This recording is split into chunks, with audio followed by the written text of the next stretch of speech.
Good morning, good afternoon, and good evening. Ladies and gentlemen, I am excited for this episode today. First of all, welcome to Hidden Gems. Thank you for clicking on the video. You could be anywhere else in the world, but you're here with me, and I appreciate it. If you don't know by now, my name is Robin Keith, and that's right, I'm your friend for the day. All right, so we're going to lock in. With this episode, we're going to have a really interesting conversation. This is mainly to the musicians, and I have a long friend. I think it's about a solid 13 to 15 years of friendship that me and this young man has. Ladies and gentlemen, put your hands together for Brandon Mullen. What's going on, everybody? What's up, bro? What's up, bro? How you doing? Look at you. Yo, you're like the Teddy Pendergrass of drumming, dog. You come, yo, good morning, good afternoon, like, dog. What's up, man? Yo, was that like was the deep voice a part of your whole family? Like, is your dad like that? It's my dad, my father. Yeah, I got the deep voice from him. So yeah, he's the one responsible for this. Like, you called me one day and I saw your name, but when you called, I thought I was in trouble because he was like, "Yo, good morning, bro." I was like, "What just happened?" I was like, "Who is this, bro?" Sheesh. Did you have this joint at like 15 too? Nah, it was I would say about 15, 16. That's when it started, crackling a little bit. Yeah, if I was if it was middle school, high school for me, and I had your deep voice, I would make up a fake answer machine because of all the trouble I got into. Right. So when they would call, it would just come to me, and I'd be like, bro. Yeah, I would just set it up like that. It started catching people off guard, like in school, man. It was like, yo, your voice is so deep, but yeah, it's a thing. Well, ladies and gentlemen, this young man is a friend of mine who I've come to enjoy hanging on the stage with, playing with. Absolutely. Music, and I've learned a lot from one of the most supportive individuals when it comes to the different various things I'm doing in my life. Even when it's not music, right? Absolutely. And so, B, I appreciate you for that, bro. Anytime. So tell the world a little bit about who Brandon Mullen is. Where does he come from? How do you get on drumming? Let's start there with your origin story, bro. Oh man, so yeah, my name is Brandon Mullen. I'm from Trenton, New Jersey, and I grew up. And, like I said, grew up in Trenton, and I, started playing the drums at a very early age, at 3 or 4, just kind of playing around. Like, that's the normal story that everybody have. And growing up in church with my family, like all my family is like I have uncles, aunts that play, sing.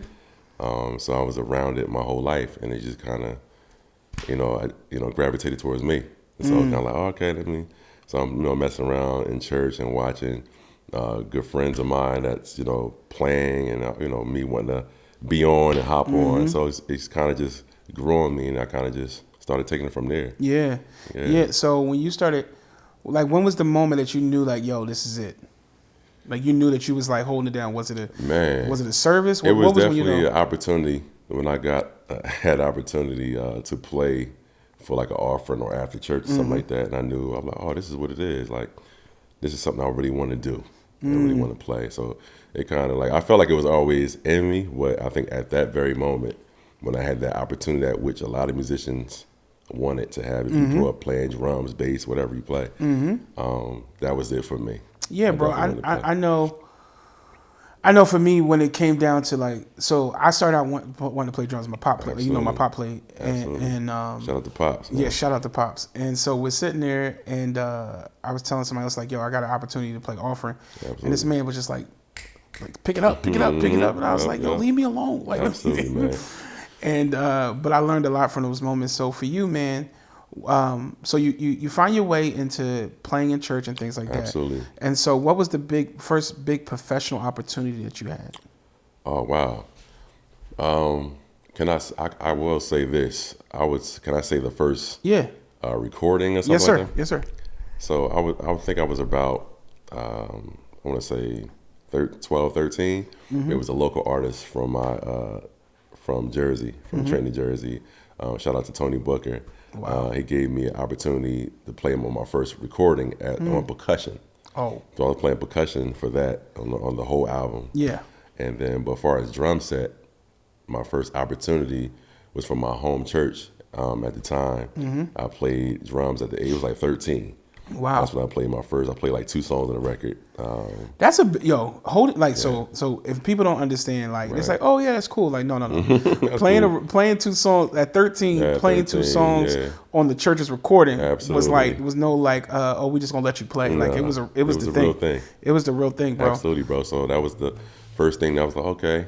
And then that's when I kind of got into like, okay, this is really what I want to do, you know. And so what did you do with so once you have the recording, what did you go to college? Did you go to school? Like no, so at that time, actually, at that time I was for that particular recording, I was still in high school or middle school, I think. But after that, after I went to college, that's when I started really, you know, digging into that and as far as the educational part of things. And then that's when I was like, okay, now it's time to take this to the next level, man, and really, you know, really work hard towards becoming what I wanted to do at the time, is working with different artists, different people. So yeah, so I feel like after that recording, I did, I think, another one in college for the same church choir. And then after that, that's when I was in college studying music performance. Shout out to University of Valley Forge. Right. I was about to say, why did you choose Valley Forge Christian? Because to me, that's not a music school. Yeah, it's not a music school. Actually, it was something, to be honest with you, it was something not too far, because I didn't want to go too far, but also it was something where I felt like I knew it was the basketball coach at the time went to my church a while ago.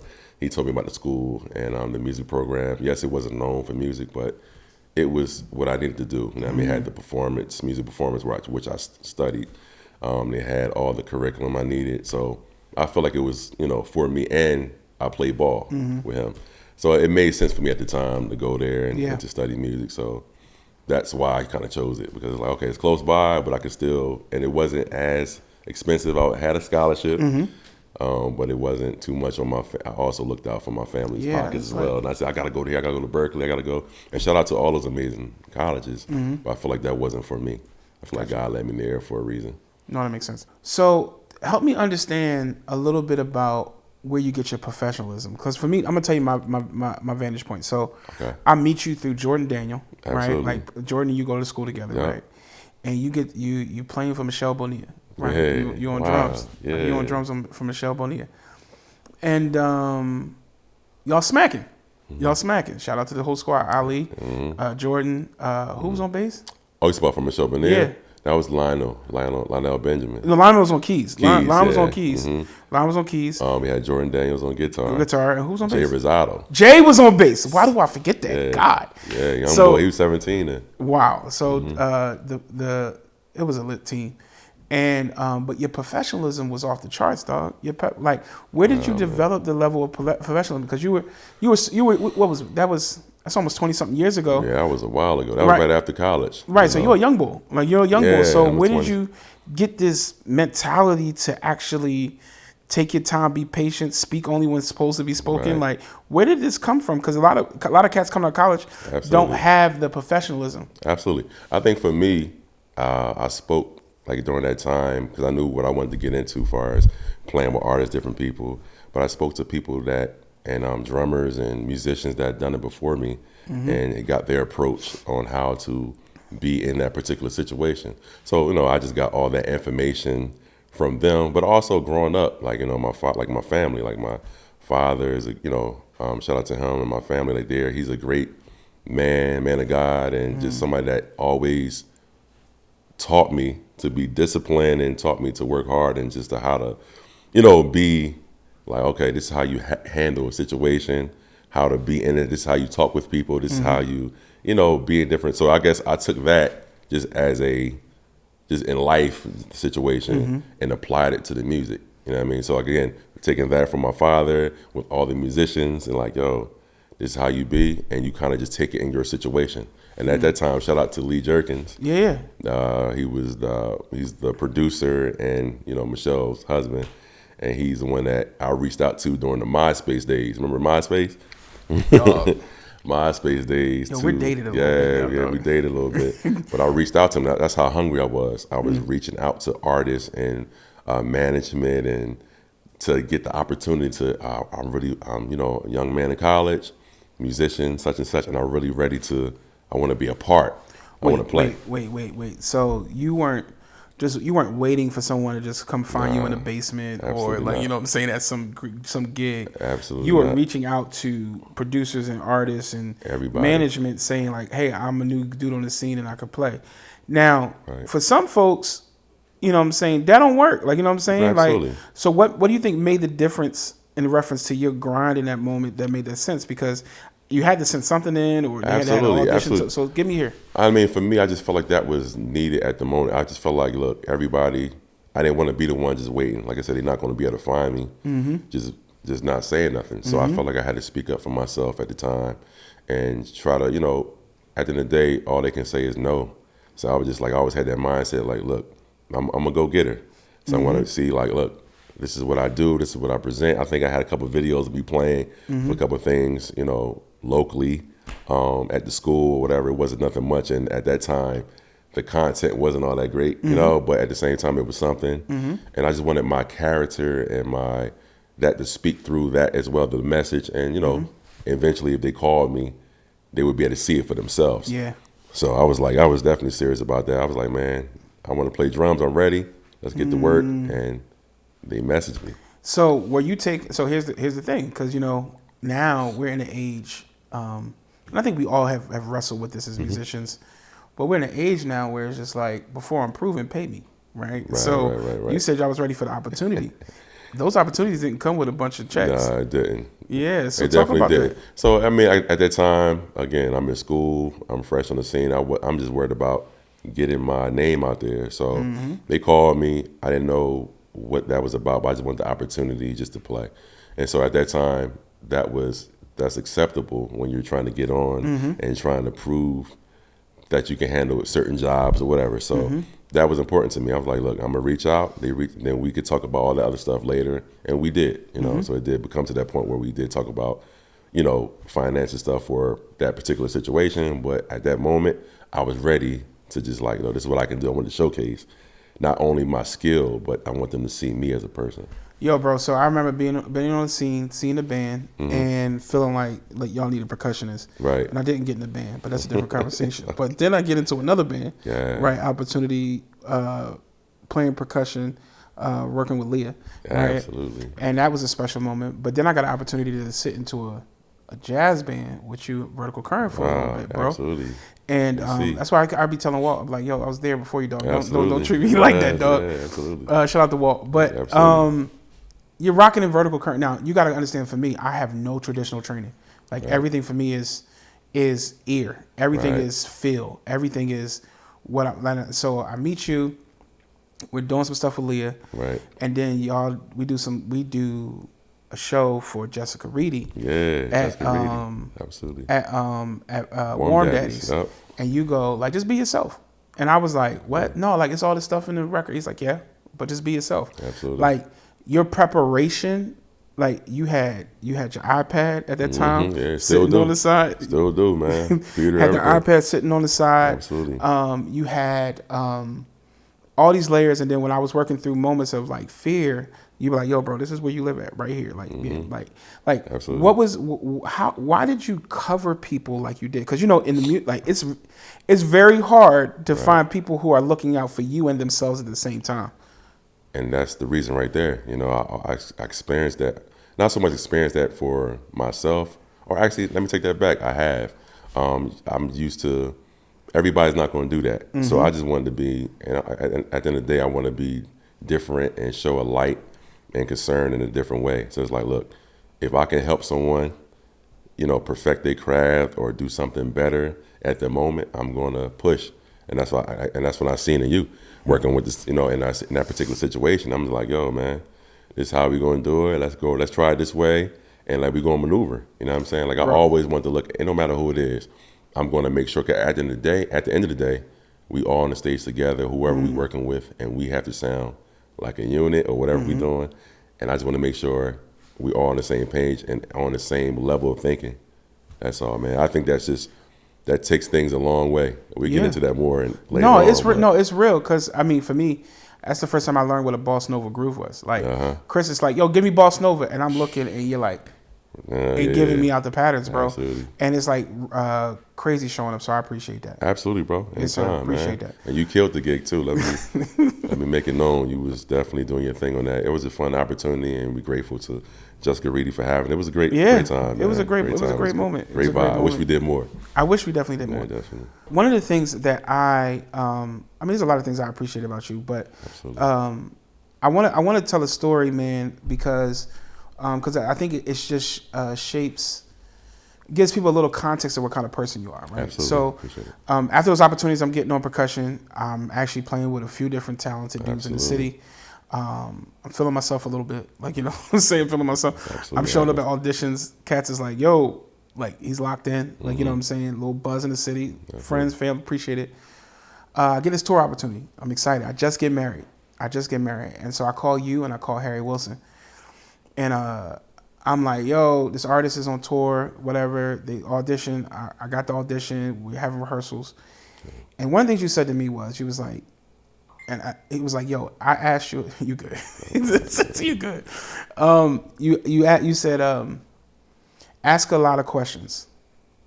Yeah. And I was like, what? You was like, ask a lot of questions, because sometimes dudes, they get on their first tour, you know, the money's not clear. Like, what's it going to cost? What's it, you know what I'm saying? What's going to spend? Is there per diem?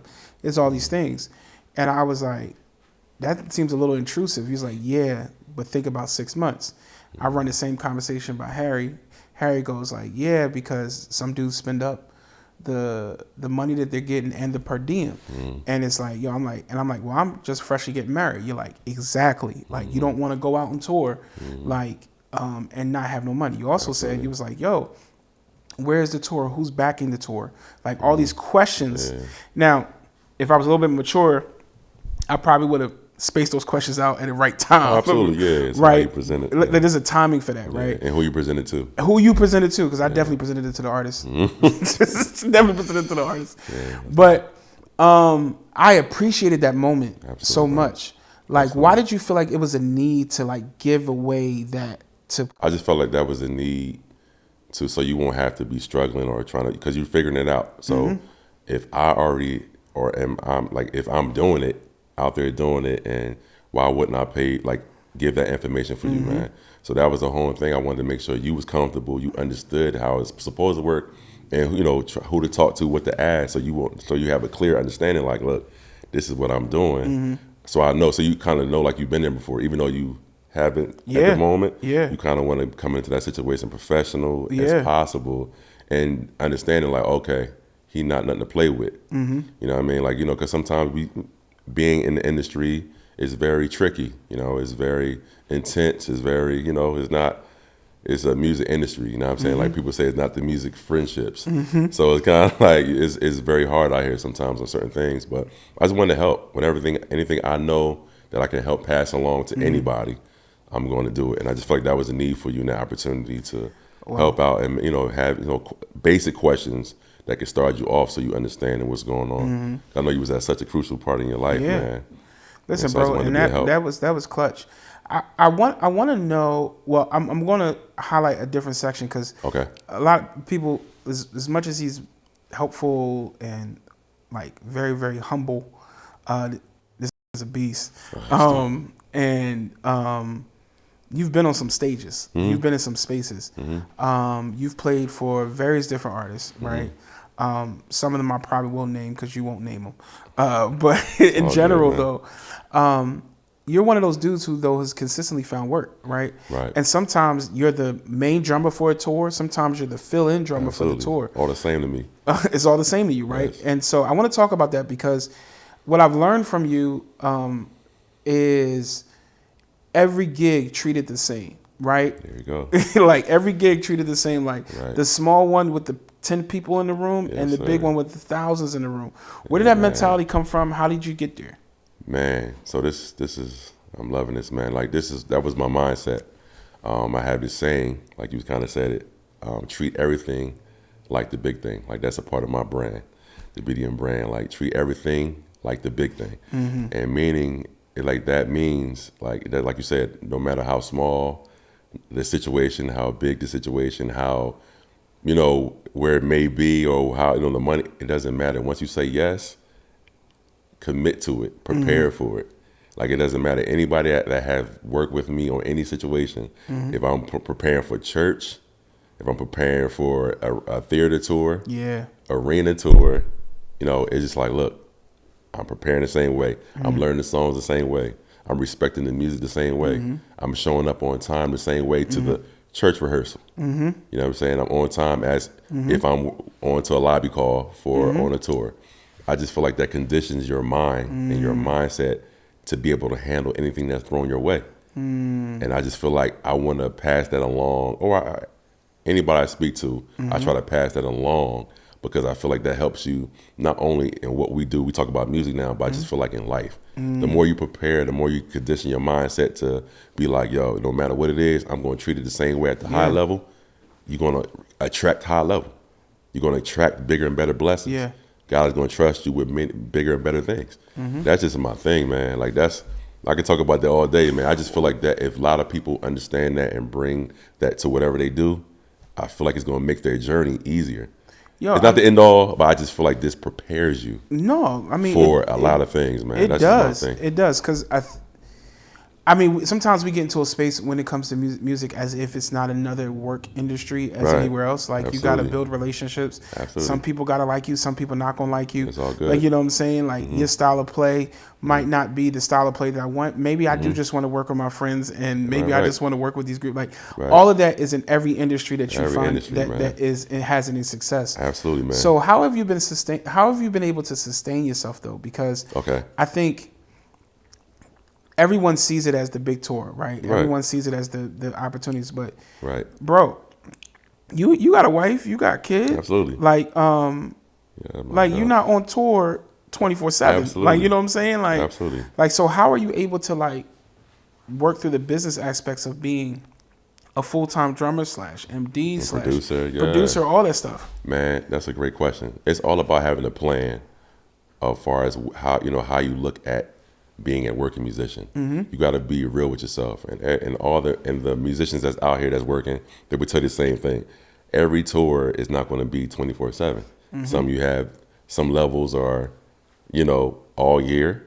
You have some levels a few months out the year, some levels of spot dates, and that's just for touring side of things. You got to have a plan. So my plan for me is like, what can I do that can sustain me as a working musician? Because that's always been my dream. Not to be the best drummer, not to be the whatever, the most popular, is just to be a working musician. And so I had to look at all aspects. Like, I'm involved heavily. I'm on a church situation, a church band, church salary.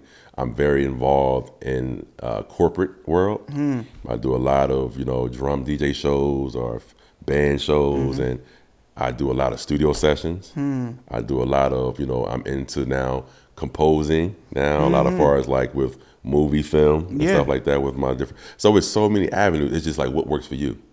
You know what I'm saying? I feel like if once you learn that it can mean something different for anybody. But I know for me, I learned how to put all that together and understand and put my full effort into them, and get those people to trust me. So now when tours do call me, like I get called for tours all the time. Like, actually, I got called for a tour when my daughter was being born, and I had to turn it down, which is a smart thing to do. And that's the best thing to do. Yes, you know what I'm saying? And at the time, it was like, okay, cool. Like, I know God always opened the door, and things are always happening because it's the way I set myself up for it. So I have all them things moving, continue moving, and that's just with the music side of things. That's not even dealing with other opportunities. Multiple streams of income. Multiple stream of income. That I feel like everybody should have multiple stream of income. You know what I'm saying? All types of way. I think that's just the way to go for me. It's the move, and I think a lot of musicians are afraid to branch out. I know for me, like, I felt bad at first that I was like, yo, I'm not touring. I'm not, locking down this gig at this particular space. But the musician relationships alone and my experiences alone have created space for me as this media stuff. Absolutely. And like in different spaces. And it's like, I've been outside of the musician culture full time for a very long time. Wow. And I was be able to kind of look at myself from a full-fledged creative, Absolutely. Creative director, art director. and having that music, like even being a musician and learning how to edit sessions have caused me to be a place where I'm able to edit video, right? There you go. And I think a lot of times, we forget to have an open hand with what God is doing with you, because we're made in God's image, right? Absolutely. And I really believe that a lot of times what that means is we're multifaceted. Absolutely. Like what God put in us is to reflect Him, and if we look at God, He's multifaceted, Absolutely. right? So I think in general, as musicians, sometimes I wish some of us would step back and breathe. Like it's okay that you didn't get called. Matter of fact, you should be happy you didn't get called in some of those situations, because the amount of compromise that comes into that place, man. Right? If you don't mind, like speaking about the compromise, I can't name the artist, but a few months ago, I got called to do a situation, but what came with the situation kind of changed my response and changed my, I had to turn it down because of stuff they was going to be taking part of. It was like, and you know me, I'm big, more than my drumming or produce, whatever I'm doing, I'm big on integrity and character. You know what I'm saying? That's what kept me consistent and continue to keep me consistent all these years, is that. So I wasn't going to jeopardize that for anybody. So that was a good point that you brought up. No, but I was bringing that up because of that, because you're in spaces and you have to make decisions where some of the artists that you rock with might not have the same belief system. Absolutely. Right? And, I'm not saying this is your wife, but being married for some cats is like, yo, there was some dancers on the stage, you can't be around them, I don't trust you, you know what I'm saying? But what you're talking about is integrity and character. Absolutely. Like the Bible says they will know you by your fruit. Absolutely. Right? And so there's a reality that I think a lot of cats, and I'm not trying to be mean to anybody, I'm just saying a lot of cats' fruit is dried out or it never sprouted. Right. And so when you get into those spaces, you start finding like, oh, like I don't have discipline, I don't have like integrity, I don't have character, I don't. Absolutely. You should be asking yourself the question, like, do I really walk with God in this piece? And so like, how has that, outside of that situation, have you find yourself in other situations where you're like, oh, I thought it was going to be this, but I had to step away, because this is one situation you got a call before, but there's situations you might be on tour and the environment is different. Everyone's turning up in certain aspects. Like, you know what I'm saying? Like, but how do you navigate that? Absolutely. It's all within you. I feel like that stuff comes, again, that's with being prepared. And I feel like if you work on that stuff or be who you're supposed to be all the time or at home, whatever, you don't have to worry about going on the road being distracted by whatever it may be. If it's clubs, if it's females, if it's different cities, taking part in, drug activity or whatever. It's just like, look, man, that's not who I am. And I feel like God places me in those situations. It's because I feel like He knows I can handle it. And that it's been times where I was in situations where I was the only one not joking. I mean, I'm not joking, not drinking and doing, smoking, whatever. It's like, yo, you cool? I'm like, yeah, I'm good, bro. I'm chilling. I'm over here doing my thing and I'm out. But it was an artist that actually told me like, yo, man, I appreciate you being who you are and not trying to do whatever and not knocking nobody do that. That's your bag. That's your bag. But for me, that was never me. And I feel like I'm in certain situations because, okay, he's not going. God can trust me in that situation, and I may be a light to someone else. That is okay to just be who you are, and not just be like, you know what I mean? Like I gotta fit in. I know a few, people that got involved that went in one way with that mentality, but then it hit them so hard over there that it's like it changed their mindset to be something that they not. And all I do is encourage them, like, yo, find that person you were. Because it's okay to be different. It's okay to be, shine a light in a different way. There's nothing wrong with that. Like, I'm there to work, provide for my family, network, have a good time, but know my limits of having a good time. I go into have a good time, you know what I mean? But my good time might be different than somebody else's good time. And it's okay. I'm not knocking, it's not a bad thing. No, I get just know what I for think. Me. Yeah, what you're saying is like, there are boundaries and situations that are for you. Like I think a lot of times as believers, or even like just in general, we put restrictions around certain people. That is like, yo, I don't even struggle with that. That's not my wrestle. Now if that's for you, bro. You shouldn't be there. You shouldn't be there. You know what I'm saying? Absolutely, but you know what I'm saying?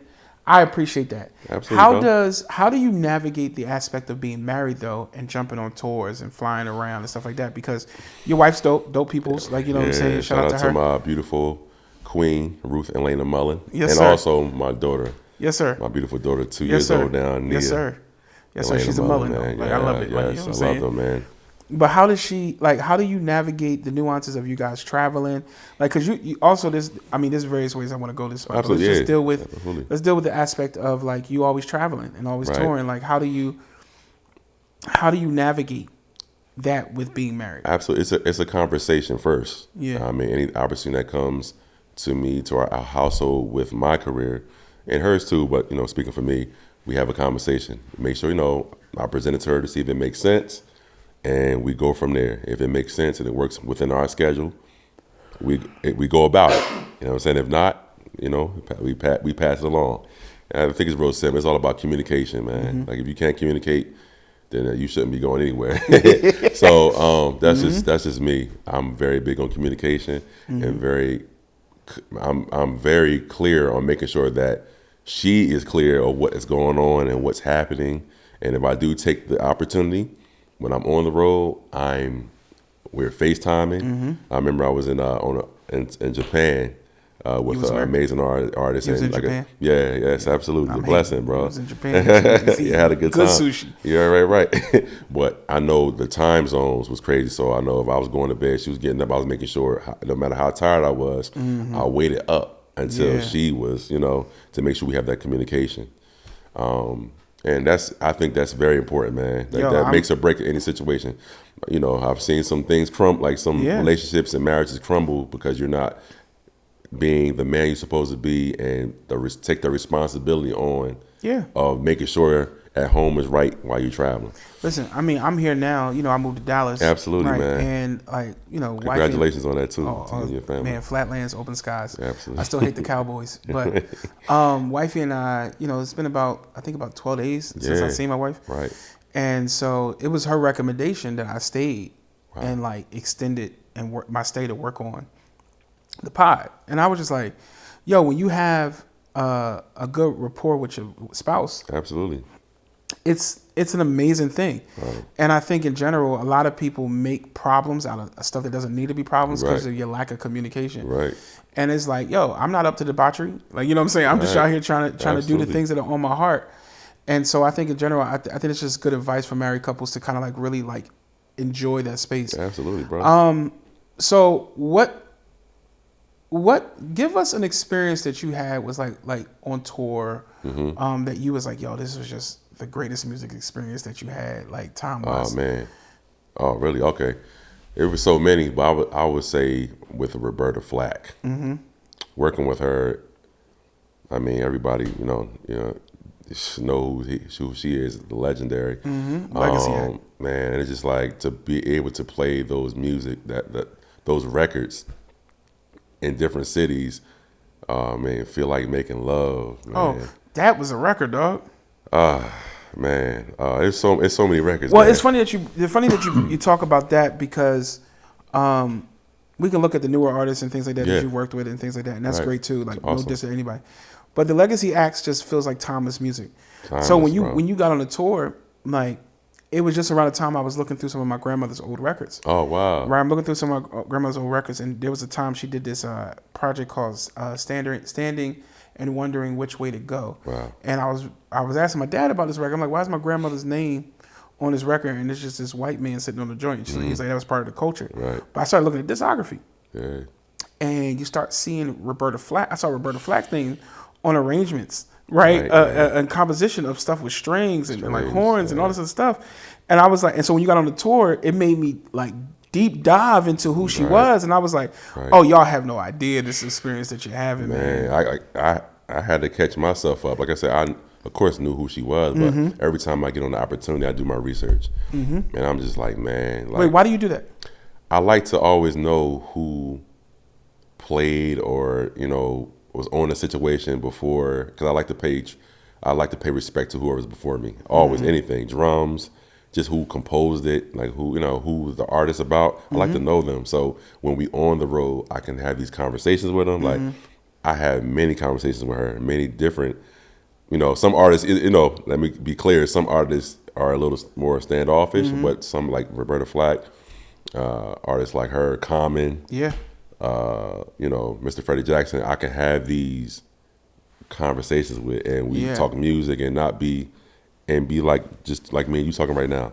So I just feel like her whole lifestyle of her gig pretty much changed my life and thinking, like just with the experiences, also financially, like she really took care of us. And honestly, I wasn't on the gig at her highest peak. It's just like towards her latter years, but the way she kept the integrity and her legacy, just they treated us top notch, man. Dope, bro. A blessing, bro. Yeah, man. So tell me some advice, man, that you would give, because my podcast is called Hidden Gems. Absolutely. And mainly the focus is telling a story and things like that. Absolutely. But what are some of the gems that you would give to cats who are in the music industry now? Like you're looking at the landscape, because you've been, like I said, on the tops of the mountains, the middle of the mountains. Absolutely. Like you're getting ready to go to an event right now. Like you're ready to head out to sound check, right? Like what would be some advice that you would give cats today? Really have the advice I would give is to really have sit down and make a plan for yourself, for your life, or what you really want to do. You know what I'm saying? And make some just like make plans that's like, look, man, this is what I really want to do. This is what it takes to get there, and really work it out, man. Again, it goes with the preparation. It goes with me saying, again, treating everything like the big thing. What are you doing now? How am I treating the situation I am now? Like if I want to get to this point, like am I on time? Am I preparing the music? Am I being respectful to the artist? Am I, how is my character, my integrity?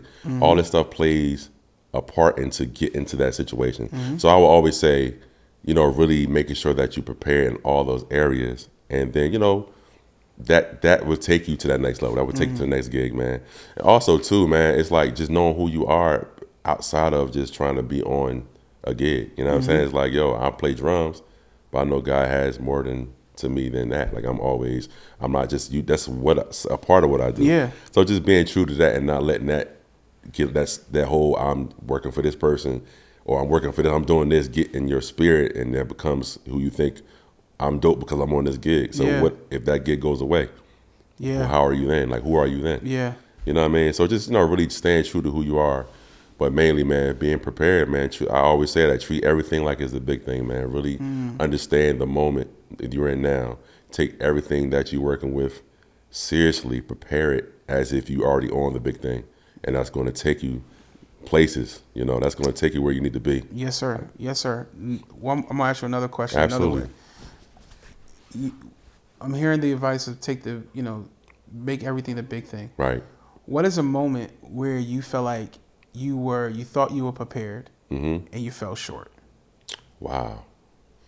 My man's about to say never. No. It's not. Like I always prepare for the situation, but sometimes again, this is where you have to also learn how to adapt. You know what I mean? So I'm prepared for a situation. I'm going to prepare for a certain artist I'm about to work for. Rehearsals, prepare. I know my parts. I know, what time, I'm on time and everything. But, once they start, so once I get to the rehearsals and I'm sitting there with the artist or the musical director at the time and we're preparing these, these arrangements and songs, things start to change. They're like, oh, we don't want to do it this way. Now we're going to throw it this way. You know what I'm saying? Now we're going to take this song out. We're going to add another song. So in my mind, I learned at that particular moment, okay, I need to learn that's where the adapting comes in, because everybody can't, okay, I'm prepared, I'm stuck to this, but if something gets thrown at you, can you adapt and don't go down in flames? So thankfully I didn't go down in flames, but I had to learn quick. I'm not gonna lie and say I'm super nervous. Like playing with somebody like a Roberta Flack or any artist, but like Roberta Flack, those legendaries that know what they want, they know what they want to hear, even if you're doing it right. And they still gonna nitpick. You know what I mean? You just gotta know how to adapt and apply yourself to that situation, man. Like you really that's very key. Because if you don't, again, that can lead you just going down the flames on the gig, and you don't want your name in that, you don't want your name to reflect because of you wasn't prepared in that way. You know what I'm saying? That's major, man. No, like, that's real, because I think going down flames is all terrible, but just in general, like adapting is something that I think a lot of us I think there's some people who live in adapting that they don't prepare. Yeah. But then there's people who prepare so much that when it's time to adapt, Yeah, they get lost, right? Absolutely, and so just bro. having that balance. Absolutely, yeah, bro. man. Well, bro, I thank you for being with me today, man. I appreciate you having me, man. I appreciate any time I can sit down with you because, again, you embody professionalism, you embody consistency, you embody integrity and character, and it's really just a representation of your faith in God. Absolutely, man. And how the Lord has sustained you, man. Absolutely, Ladies and gentlemen, thank you again for tuning in today to this episode of Hidden Gems. I got to sit down with my bro Brandon Mullen. Please follow him. He's got a lot of things going on. He's a producer. I can't wait to hear some of his records, dog. But just a drummer, and not just a drummer, because I don't want people to like he's the backbone of the band, right? He's a father. He's a husband, and that family comes first. And so just watching him live his life will hopefully encourage you to see the hidden treasures in yourself and know that if you be faithful over little, God will make you rulers over much. All right. Y'all have a blessed day. Thank y'all for tuning in. Peace.